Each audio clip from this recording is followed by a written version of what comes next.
서울 외곽 호화로운 대저택의 대문 앞. 새하얀 눈발이 휘몰아치는 그 밤, 한 젊은 여성이 갓난아기를 안은 채 서 있었습니다. 그녀의 이름은 연화, 25살의 여린 어깨에 세상의 무게를 모두 짊어진 듯한 모습이었죠. 약속을 저버리면 그 대가는 반드시 돌아온다. 오늘 여러분과 나눌 이야기는 바로 이 진리에 관한 것입니다. 한 여인의 절망과 희망, 그리고 정의가 승리하는 감동적인 실화를 바탕으로 한 이야기죠. 병든 외할머니를 돌보며 하루하루 근근히 살아가던 연화는 그 어느 때보다 절망적인 선택을 하게 됩니다. 바로 대리모 계약이었습니다. 월세도 밀렸고 외할머니의 병원비도 감당할 수 없었던 그녀에게 그것은 유일한 희망처럼 보였거든요. 그녀가 품에 안은 아기는 지방건설 재벌 윤태수 회장의 유일한 혈육이었습니다. 10개월 동안 자신의 몸과 마음을 다해 키워낸 소중한 생명이었죠. 하지만 약속은 지켜지지 않았습니다. 돈은 못 준다. 집도 줄 수 없어. 넌 이제 필요 없으니까 사라져. 그 차가운 말과 함께 연화는 갓난아기마저 빼앗기고 눈보라 속으로 내쫓겼습니다. 그 순간 한 집안의 몰락을 예고하는 운명의 바람이 불고 있었다는 것을 그때는 아무도 몰랐습니다. 여러분, 만약 이런 일이 여러분의 딸에게 일어났다면 어떠셨을까요? 약속을 저버리고 약자를 짓밟는 자들에게 과연 어떤 운명이 기다리고 있을까요? 이 이야기가 마음에 와닿으셨다면 구독 버튼과 좋아요 버튼을 눌러주세요. 여러분의 작은 관심이 더 많은 분들에게 이런 의미 있는 이야기를 전할 수 있는 힘이 됩니다. 그럼 지금부터 연화의 파란만장한 여정을 함께 따라가 보시죠. 과연 정의는 승리할 수 있을까요? 이 이야기는 1년 전 윤태수 회장의 서재에서 시작됩니다. 60대 중반의 윤태수는 지방 최대 건설업체인 태수건설의 창업주였습니다. 맨손으로 시작해서 수백억대 기업을 일군 입지 전적인 인물이죠. 하지만 그에게는 하나의 큰 고민이 있었습니다. 도대체 언제까지 기다려야 하는 거야? 그의 아내 한소영과 결혼한 지 이미 15년. 하지만 아이가 생기지 않았습니다. 여러 병원을 다녀봐도 뚜렷한 원인을 찾을 수 없었죠. 나이가 들수록 태수의 조급함은 커져만 갔습니다. 회장님, 제가 한 가지 방법을 제안드려도 될까요? 그때 법무팀장 이창민이 조심스럽게 입을 열었습니다. 40대 초반의 이창민은 10년 넘게 태수 회장을 보좌해온 신복이었습니다. 냉철한 판단력과 치밀한 계획으로 회사의 크고 작은 법적 문제들을 해결해온 능력자였죠. 무슨 방법인가? 대리모를 구하는 겁니다. 법적으로 문제없게 계약서를 작성하고 적당한 여성을 찾아서 말입니다. 태수는 잠시 침묵했습니다. 사실 그도 한 번쯤 생각해본 방법이었거든요. 하지만 아내 소영이의 반대가 만만치 않을 것 같았습니다. 부인께서 반대하시지 않을까요? 그건 제가 설득해 보겠습니다.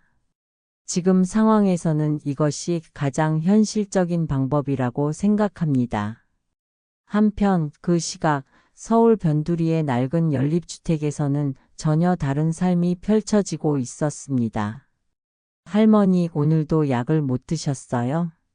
25살 연하는 70대 후반의 외할머니와 단둘이 살고 있었습니다. 부모님을 일찍 여인 후 외할머니 손에서 자란 연하에게 할머니는 세상에서 가장 소중한 존재였죠. 괜찮다, 연화야. 약값도 비싼데 뭘. 하지만 외할머니의 당뇨는 점점 심해져 가고 있었습니다. 인슐린 주사를 맞아야 하는 상황인데 한 달 치료비만 해도 50만 원이 넘었거든요. 연화가 편의점에서 야간 아르바이트를 해서 받는 월급으로는 도저히 감당할 수 없는 금액이었습니다. 할머니, 제가 뭔가 방법을 찾아볼게요. 걱정하지 마세요. 연하는 늘 이렇게 말했지만 사실 막막하기만 했습니다. 고등학교만 졸업한 그녀가 할 수 있는 일은 한정적이었거든요. 낮에는 동네 떡집에서 일하고 밤에는 편의점 야간 근무를 하며 하루하루를 버텨내고 있었습니다. 월세도 또 밀렸구나. 집주인에게서 온 독촉 문자를 보며 연하는 한숨을 쉬었습니다. 이미 2달치를 밀린 상황이었죠. 집주인은 다음 달까지 내지 못하면 나가라고 경고했습니다. 그런 연하에게 운명을 바꿀 만한 제안이 다가오고 있었습니다. 하지만 그것이 축복인지 재앙인지 그때는 아무도 알 수 없었죠. 바로 그때 이창민은 은밀하게 대리모 후보자들을 물색하기 시작했습니다. 조건은 간단했습니다. 젊고 건강하며 경제적으로 어려운 상황에 있는 여성. 그리고 무엇보다 입을 단단히 다물 수 있는 사람이어야 했죠. 이 여자는 어떤가요? 이창민의 책상 위에 연하의 사진이 올려졌습니다. 사설 탐정을 통해 수집한 자료였죠. 외할머니의 병원비 때문에 공경에 처한 상황, 빚에 쪼들리는 현실, 그리고 무엇보다 선량한 성품까지. 모든 조건이 완벽하게 맞아떨어졌습니다. 이창민이 연하에게 처음 접근한 것은 그녀가 떡집에서 일하고 있을 때였습니다. 임신 초기 연하는 강남의 고급 오피스텔로 이사를 했습니다. 태수 측에서 마련해준 집이었죠. 외할머니의 병원비도 해결되었고 생활비 걱정 없이 지낼 수 있게 되었습니다. 할머니, 이제 정말 걱정 안 하셔도 돼요. 외할머니는 연하가 무슨 일을 하는지 정확히 모르셨지만 갑자기 나아진 생활에 의아해 하셨죠. 연하야, 내가 무슨 일을 하는 건지 할머니가 몰라서 미안하구나. 하지만 몸 조심해라. 내가 할머니한테는 전부야. 연하는 매주 병원에 다니며 정기 검진을 받았습니다. 담당 의사는 항상 같은 말을 했죠. 아기가 아주 건강하게 자라고 있어요. 이대로만 하시면 됩니다. 임신 5개월쯤 되었을 때 초음파 검사에서 성별이 확인되었습니다. 남자아이네요. 축하드려요. 그 소식을 들은 윤태수는 기뻐서 어쩔 줄을 몰랐습니다. 대를 이을 아들이 생긴다는 것이었거든요. 정말 아들이라고? 확실한가? 네, 회장님. 의사 선생님이 확실하다고 하셨습니다. 태수는 그날 밤 오랜만에 술을 마셨습니다. 기쁨의 술이었죠. 하지만 아내 소영의 마음은 더욱 복잡해져 갔습니다. 남편이 다른 여자를 통해 아들을 갖는다니. 이게 정말 내 현실인가? 소영은 때때로 연하가 사는 오피스텔 앞에서 멀찍이 그녀를 지켜보곤 했습니다. 배가 점점 부르는 연하의 모습을 보면서 묘한 감정에 휩싸였죠. 한편 연하는 임신 기간 동안 이상한 경험을 했습니다. 배 속의 아이가 움직일 때마다 묘한 애착이 생기는 것이었죠. 이 아이는 내가 10달 동안 키우는 건데. 처음에는 단순히 계약에 의한 임신이라고 생각했지만 시간이 지날수록 모성애가 싹트기 시작했습니다. 태동을 느낄 때마다, 아기가 꿈틀거릴 때마다 연하의 마음에는 사랑이 자라고 있었거든요. 안녕 아가야. 엄마야. 아니 나는 너를 낳아주는 사람이야. 연하는 매일 밤 배를 쓰다듬으며 아이에게 말을 걸었습니다. 그럴 때마다 마음 한편이 아팠지만 어쩔 수 없는 일이라고 스스로를 달랬죠. 임신 8개월이 되었을 때 태수는 연하를 직접 만났습니다. 고생이 많소. 아이가 건강하게 자라고 있다니 정말 고맙소. 네, 제가 해야 할 일이니까요. 출산 후에는 약속대로 모든 걸 지켜드리겠소. 걱정하지 마시오. 그때만 해도 태수는 진심이었습니다.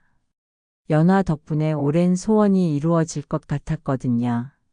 드디어 출산 예정일이 다가왔습니다. 연하는 서울 최고의 산부인과에 입원했고 태수 부부는 초조하게 소식을 기다렸죠. 아파요. 진통이 시작된 연하는 혼자서 고통을 견뎠습니다.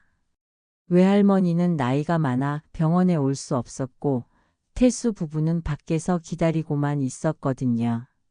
조금만 더 힘내세요. 거의 다 됐어요. 12시간의 진통 끝에 드디어 아기가 세상에 나왔습니다. 우왕, 우왕. 건강한 남자아이의 울음소리가 분만실에 울려 퍼졌습니다. 축하드려요. 3.8kg의 건강한 남자아기입니다. 그 소식을 들은 태수는 기뻐서 눈물을 흘렸습니다. 정말 아들이 태어났구나. 정말 아들이. 하지만 연하에게는 전혀 다른 감정이 밀려왔습니다. 간호사가 아기를 안겨주는 순간 그녀의 가슴에는 형언할 수 없는 사랑이 터져 나왔거든요. 아가야. 정말 예쁘구나. 엄마가. 아니, 내가 너를 사랑해. 그 짧은 순간이었지만 연하에게는 인생에서 가장 행복한 시간이었습니다. 하지만 그 행복은 오래가지 못했죠. 이제 아기를 우리가 데려가겠습니다. 태수와 소영이 분만실로 들어왔습니다. 소영은 복잡한 표정으로 아기를 바라보았지만 결국 아이를 안아 올렸죠. 이제 정말 우리 아들이구나. 그 순간 연하는 가슴이 찢어지는 듯한 아픔을 느꼈습니다. 하지만 이것이 계약이라는 걸 알고 있었기에 참을 수밖에 없었죠. 그날 밤 연하는 혼자 병실에서 눈물을 흘렸습니다. 10달 동안 자신의 몸속에서 키운 아이를 이제 영영 볼 수 없다는 현실이 너무 아팠거든요. 김연아 씨죠? 잠시 시간 좀 내주실 수 있을까요? 정장 차림의 중년 남성이 갑자기 나타나자 연하는 당황했습니다. 혹시 빚 때문인가 싶어 겁이 났거든요. 누구시죠? 걱정하지 마세요. 나쁜 일이 아닙니다. 오히려 당신에게 좋은 제안이 있어서 왔어요. 이창민은 연하를 근처 조용한 카페로 데려갔습니다. 그리고 조심스럽게 말문을 열었죠. 솔직히 말씀드리겠습니다. 저희가 찾고 있는 건 대리모입니다. 물론 합법적이고 정당한 절차를 거쳐서 말입니다. 연하는 깜짝 놀라 컵을 떨어뜨릴 뻔했습니다. 대리모요? 네. 제가 모시는 분이 오랜 기간 아이를 갖지 못해서 고민이 많으세요. 당신의 상황도 어느 정도 알고 있습니다. 외할머니 병원비, 밀린 월세. 모든 걸 해결해 드릴 수 있어요. 이창민은 가방에서 서류 봉투를 꺼냈습니다. 계약금으로 3천만 원, 임신이 확인되면 추가로 3천만 원, 그리고 출산 후 최종적으로 4천만 원. 총 1억 원입니다. 연하의 눈이 휘둥그레졌습니다. 1억 원이라는 돈은 그녀에게는 상상도 할 수 없는 거금이었거든요. 하지만 이런 일을 천천히 생각해 보세요. 하지만 너무 오래 고민하시면 안 됩니다. 시간이 많지 않거든요. 그날 밤 연하는 잠을 이루지 못했습니다. 외할머니의 신음소리가 방 너머로 들려왔고 책상 위에는 또 다른 독촉장이 쌓여 있었죠. 할머니 정말 괜찮으세요? 아이고 연화야. 할머니가 너 때문에 이런 고생을. 그 말을 듣는 순간 연화의 마음은 정해졌습니다. 사흘 후 연화는 이창민에게 전화를 걸었습니다. 해보겠습니다. 대신 조건이 있어요. 무슨 조건인가요? 할머니 병원비와 생활비는 미리 받고 싶어요. 그리고 출산 후에도 약속하신 돈은 반드시 주셔야 해요. 물론입니다. 계약서에 모든 걸 명시하겠습니다. 계약 체결은 태수건설 본사의 비밀 회의실에서 이루어졌습니다. 윤태수 회장이 직접 참석한 가운데 두꺼운 계약서에 서명이 오갔죠. 김연아 씨, 이 계약의 중요성을 아시죠? 절대 외부에 알려져서는 안 됩니다. 네, 알겠습니다. 연아는 떨리는 손으로 계약서에 도장을 찍었습니다. 그 순간 그녀의 운명이 바뀌기 시작했죠. 하지만 이 모든 과정에서 가장 큰 반발을 보인 사람은 바로 태수의 아내 한소영이었습니다. 당신 정말 미쳤어요? 다른 여자가 우리 아이를 낳는다고? 서재에서 들려오는 부부의 격렬한 다툼 소리가 집안을 떠들썩하게 했습니다. 소영아, 우리에게 다른 방법이 있나? 벌써 몇 년을 기다렸는데. 그래도 이건 아니에요. 나는 절대 인정할 수 없어요. 소영은 눈물을 흘리며 방으로 들어가 버렸습니다. 하지만 태수의 의지는 확고했죠. 며칠 후 연아는 서울 강남의 고급 산부인과에서 인공수정을 받았습니다. 모든 비용은 태수 측에서 부담했고 최고의 의료진이 동원되었죠. 성공적으로 임신이 되었습니다. 축하드려요. 한 달 후 들려온 임신 소식에 태수는 기뻐했지만 소영의 질투는 더욱 깊어져 갔습니다. 그 여자가 정말 우리 아이를 낳는 거예요. 소영은 연아를 직접 만나보겠다고 고집했습니다. 그리고 그 만남에서 예상치 못한 감정의 소용돌이가 시작되었죠. 당신이 그 여자구나. 처음 마주한 두 여인. 한쪽은 재벌가의 부인이었고 다른 한쪽은 생계를 위해 몸을 내맡긴 젊은 여성이었습니다. 그 순간부터 운명의 톱니바퀴가 돌아가기 시작했습니다. 출산 후 일주일이 지났을 때 연아에게 예상치 못한 소식이 전해졌습니다. 연아 씨, 잠시 나와 보실 수 있을까요? 이창민이 병실 문 앞에 서 있었습니다. 하지만 그의 표정이 예전과는 달랐죠. 어딘가 어색하고 불편해 보였거든요. 무슨 일이세요? 약속하신 돈 이야기인가요? 그게 말입니다. 회장님께서 계획을 바꾸셨어요. 연아는 무슨 말인지 이해할 수 없었습니다. 계획을 바꾸다니요? 무슨 뜻이에요? 이창민은 한참을 망설이다가 입을 열었습니다. 부인께서, 한소영 부인께서 강력하게 반대를 하셔서 더 이상 당신과의 약속을 지킬 수 없다고 하십니다. 네? 그게 무슨 소리예요? 연아의 목소리가 떨리기 시작했습니다. 출산 후 지급하기로 한 4천만 원은 드릴 수 없다고 하셨어요. 그리고 아이와 관련된 모든 흔적을 지워야 한다고. 아니, 잠깐요. 계약서에 다 명시되어 있잖아요. 연아는 가방에서 계약서를 꺼냈습니다. 분명히 출산 후 4천만 원을 지급한다고 적혀 있었거든요. 죄송합니다. 하지만 회장님 결정이라서. 이창민 씨, 이게 말이 돼요? 저는 약속을 지켰는데. 하지만 이창민은 더 이상 말을 하지 않고 병실을 나가버렸습니다. 연아는 그날 밤 잠을 이루지 못했습니다. 도대체 무슨 일이 일어난 건지 이해할 수 없었거든요. 이틀 후 연아는 퇴원과 함께 태수건설 본사로 찾아갔습니다. 회장님을 만나고 싶습니다. 죄송하지만 회장님께서는 만나실 수 없다고 하셨습니다. 저는 약속한 돈을 받으러 온 거예요. 계약서도 있다고요. 하지만 회사 직원들은 연아를 상대해 주지 않았습니다.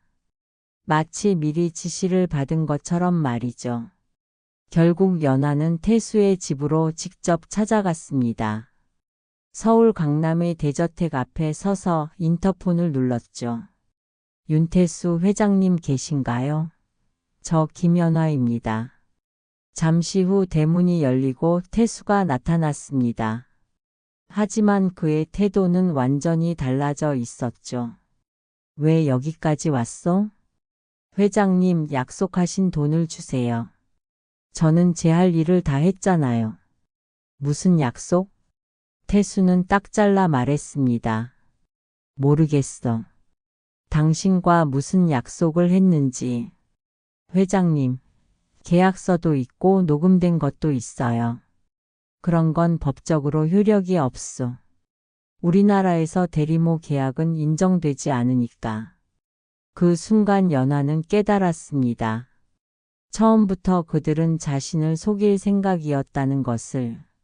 그럼 지금까지 저한테 준 돈은 뭐예요? 그건 당신의 생활비였어. 임시적으로 도와준 것뿐이야. 연하의 다리에 힘이 빠졌습니다. 회장님, 제가 10달 동안 몸과 마음을 다해서. 그만하시오. 이제 아이는 우리 아들이고 당신과는 아무 관계 없소. 바로 그때 한소영이 나타났습니다. 그녀는 연하를 차가운 눈으로 바라보며 말했죠. 당신 같은 사람이 우리 아이 엄마 행세를 하려고? 꿈도 꾸지 마요. 저는 엄마 행세를 하려는 게 아니에요. 약속하신 돈만. 돈? 벌써 충분히 받았잖아요. 임신 기간 동안 얼마나 많은 돈을 썼는데 더 달라고요? 소영의 말에 연하는 할 말을 잃었습니다. 그런데 말이에요. 혹시 나중에 우리 아이를 찾아와서 문제를 일으키려는 건 아니죠? 그런 게 아니라, 그럼 이 집 근처에는 절대 나타나지 마세요. 그리고 이 일에 대해서는 평생 입을 다물어야 해요.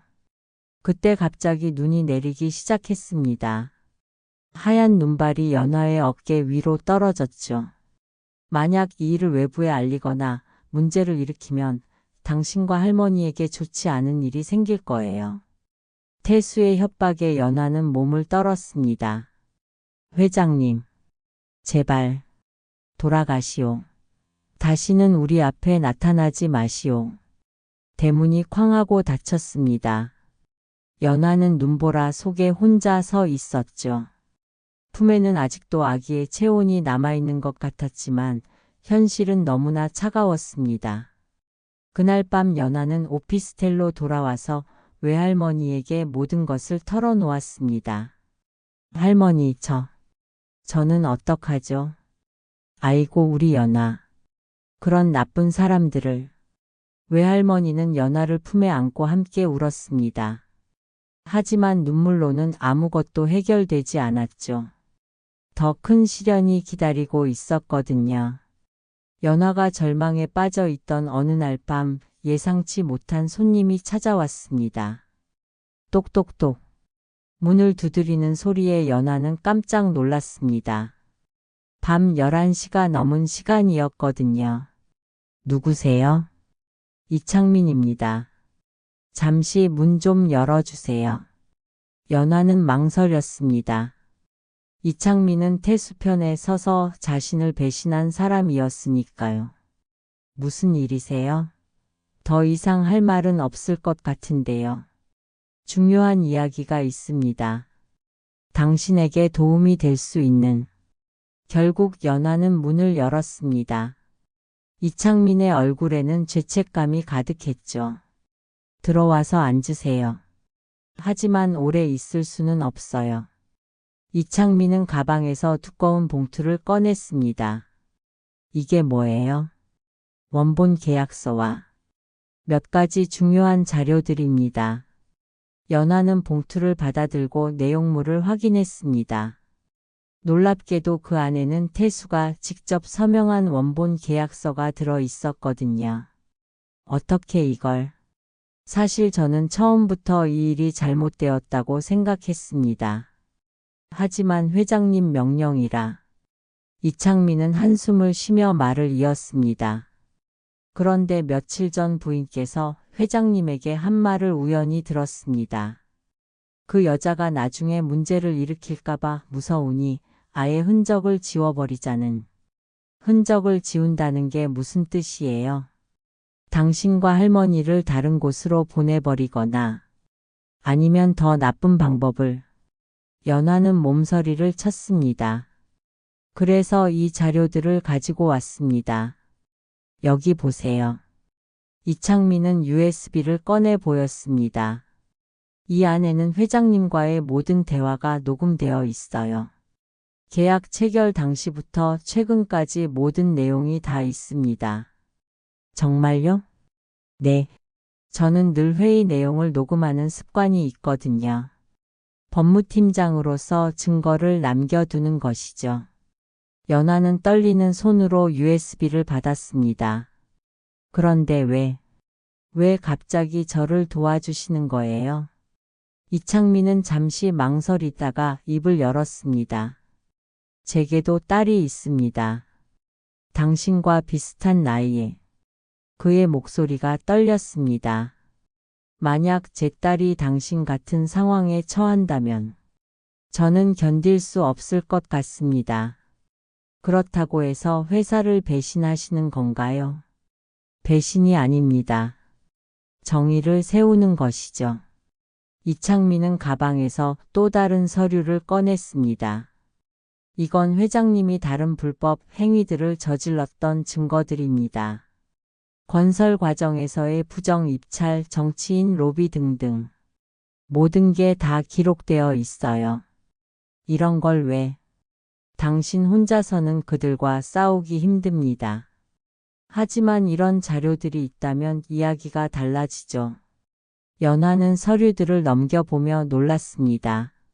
상상도 할 수 없을 만큼 많은 비리들이 적나라하게 기록되어 있었거든요. 하지만 저 같은 사람이 이런 걸 가지고 어떻게 싸워요? 언론에 제보하세요. 그리고 검찰에도 고발하는 겁니다. 그렇게 해도 될까요? 그들은 돈도 많고 권력도 있는데. 연하 씨, 세상에는 아직도 정의로운 사람들이 있습니다. 특히 검찰에는 부정부패를 척결하려는 검사들이 많아요. 이창민은 명함 하나를 꺼내 보였습니다. 장원 검사. 이분은 제가 아는 가장 정직한 검사입니다. 어떤 압력에도 굴복하지 않는 분이죠. 정말 믿을 수 있나요? 제가 보장합니다. 이분이라면 반드시 도와주실 거예요. 그때 외할머니가 방에서 나오셨습니다. 연하야, 무슨 일이니? 이렇게 늦은 시간에. 할머니 괜찮아요. 손님이 잠시 오셨어요. 이창민은 외할머니께 정중히 인사를 드렸습니다. 할머니, 연하가 정말 힘든 일을 겪고 있는데 이제 그 일을 해결할 방법이 생겼습니다. 정말인가요? 외할머니의 눈에 희망이 서렸습니다. 네, 하지만 쉬운 길은 아닐 겁니다. 많은 용기가 필요해요. 이창민은 연하를 바라보며 말했습니다. 연하 씨, 당신은 선택해야 합니다. 그냥 포기하고 살아갈 것인가, 아니면 끝까지 싸워서 정의를 실현할 것인가. 연하는 잠시 생각에 잠겼습니다. 무서웠지만 동시에 분노가 치밀어 올랐죠. 해보겠습니다. 더 이상 당하고만 살 수는 없어요. 좋은 결정입니다. 하지만 한 가지 조심해야 할 것이 있어요. 뭔가요? 이제부터 그들이 당신을 가만두지 않을 겁니다. 모든 수단을 동원해서 막으려고 할 거예요. 이창민의 경고에 연하는 각오를 다졌습니다. 이제 진짜 싸움이 시작되는 거였죠. 일주일 후 연하는 이창민과 함께 장원 검사를 만났습니다. 서울중앙지검의 한 작은 사무실에서였죠. 안녕하세요, 김연하 씨. 이창민 팀장에게서 얘기를 들었습니다. 장원 검사는 40대 중반의 진중한 인상을 가진 분이었습니다. 그의 책상 위에는 각종 부정부패 사건 자료들이 쌓여 있었죠. 검사님, 정말 도와주실 수 있나요? 자료를 먼저 보겠습니다. 장원 검사는 연하가 가져온 계약서와 녹음 파일들을 꼼꼼히 검토했습니다. 점점 그의 표정이 굳어졌죠. 이 정도면 충분히 형사처벌이 가능합니다. 사기죄, 협박죄, 그리고 각종 건설업법 위반까지. 정말요? 네. 하지만 상대가 만만한 사람들이 아닙니다. 온갖 수단을 다 동원해서 막으려고 할 거예요. 장원 검사의 예상은 정확했습니다. 며칠 후 한 언론사에서 연하의 이야기가 대대적으로 보도되었습니다. 지방 재벌 대리모 계약 파기로 논란. 기사가 나가자마자 태수건설은 발칵 뒤집혔습니다. 이창민, 당장 내 사무실로 와. 태수는 분노로 얼굴이 불그락푸르락 했습니다. 회장님, 저는 내가 한 짓이지? 배신자 같은 놈. 하지만 이창민은 이미 각오가 되어 있었습니다. 회장님께서 먼저 약속을 어기셨지 않습니까? 뭐라고? 감히 나한테. 태수는 곧바로 변호사들을 소집했습니다. 그리고 모든 수단을 동원해서 이 사건을 덮으려 했죠. 언론사에 압력 넣어. 광고 중단한다고 해. 검찰에도 연락해. 우리가 후원하는 단체들 통해서. 한편 연하는 용기를 내어 기자회견을 열었습니다. 저는 김연하입니다. 윤태수 회장과의 대리모 계약 파기건에 대해 말씀드리겠습니다. 기자회견장에는 수십 명의 기자들이 몰려들었습니다. 저는 단순히 돈을 받기 위해 나선 것이 아닙니다. 약속을 저버리고 약자를 짓밟는 사람들에게 정의의 심판을 받게 하려는 것입니다. 연하의 목소리는 떨렸지만 확고했습니다. 제가 가진 모든 증거를 공개하겠습니다. 계약서, 녹음 파일, 그리고 그들의 다른 비리들까지. 기자회견이 끝나자마자 여론이 들끓었습니다. 시민들은 연하를 응원했고 태수건설에 대한 비난이 쏟아졌죠. 하지만 태수는 포기하지 않았습니다. 김연하, 그 여자를 고소해. 명예훼손, 무고, 뭐든지 다. 태수는 최고급 변호사들을 고용해서 연하를 상대로 맞고소를 했습니다. 동시에 온갖 로비를 통해 사건을 무마시키려 했죠. 장원 검사님 있으세요? 어느 날 검찰청 고위 간부가 장원 검사를 찾아왔습니다. 이 사건 조용히 처리할 수는 없을까요? 너무 시끄러워지면 모두에게 좋지 않을 것 같은데. 하지만 장원 검사는 단호했습니다. 죄송하지만 법대로 처리하겠습니다. 장 검사님, 승진에도 영향을 줄 수 있어요. 상관없습니다. 장원 검사는 흔들리지 않았습니다. 법정에서의 싸움이 시작되었습니다. 태수 측은 최고의 변호사들을 동원했고 연하는 국선 변호인과 함께 맞섰죠. 피고인 윤태수는 피해자와 합법적인 계약을 체결한 후 일방적으로 계약을 파기했습니다. 검사의 기소장 낭독이 시작되었습니다. 또한 다양한 건설 사업에서 부정한 방법으로 이익을 취했으며 하지만 태수의 변호사들도 만만치 않았습니다. 우리나라 법률상 대리모 계약은 인정되지 않습니다. 따라서 이 계약은 무효입니다. 법정에서의 공방이 치열했습니다. 그런데 결정적인 순간이 찾아왔습니다. 이창민이 증인으로 출석한 것이었죠. 증인 윤태수 회장이 실제로 계약 파기를 지시했습니까? 네, 그렇습니다. 그 근거가 있습니까? 이창민은 또 다른 녹음 파일을 제출했습니다. 연하, 그 여자는 이제 필요 없어. 돈도 주지 말고 아예 입을 다물게 만들어. 법정에 태수의 목소리가 또렷하게 울려 퍼졌습니다. 그 순간 방청석에서 웅성거림이 일어났습니다. 태수의 얼굴은 새하얗게 변했죠. 또한 이분은 정치인들에게 로비를 했고 건설 과정에서 부정한 방법을. 이창민의 증언이 계속되자 태수는 견딜 수 없었습니다. 거짓말이야. 모든 게 조작이라고? 하지만 증거는 너무나 명확했습니다. 재판이 진행될수록 태수에게 불리한 증거들이 쏟아져 나왔습니다. 언론도 연일 이 사건을 보도했고 시민들의 관심도 뜨거웠죠. 윤태수 회장 과연 어떤 판결을 받게 될까? 대리모 계약 파기 사건 진실은 무엇인가? 마침내 선고일이 다가왔습니다. 법정에는 많은 사람들이 몰려들었고 연하도 떨리는 마음으로 판결을 기다렸습니다. 과연 정의는 승리할 수 있을까요? 선고일 아침 법정은 사람들로 가득 찼습니다. 연하는 떨리는 마음으로 자리에 앉았고 맞은편에서는 태수가 굳은 표정으로 앉아 있었죠. 피고인 윤태수에 대한 판결을 선고하겠습니다. 판사의 목소리가 법정에 울려 퍼졌습니다. 피고인은 사기죄로 징역 3년, 협박죄로 징역 1년을 병합하여 징역 4년에 처합니다. 또한 건설업법 위반 및 정치자금법 위반으로 징역 2년을 추가하여 최종 징역 6년에 처하고 벌금 10억 원을 명합니다. 쿵! 망치 소리와 함께 판결이 확정되었습니다. 방청석에서는 박수갈채가 터져 나왔고 태수는 고개를 떨구었죠. 이럴 수가. 이럴 수가. 태수는 믿을 수 없다는 표정으로 중얼거렸습니다. 하지만 정의의 심판은 이미 내려진 후였죠.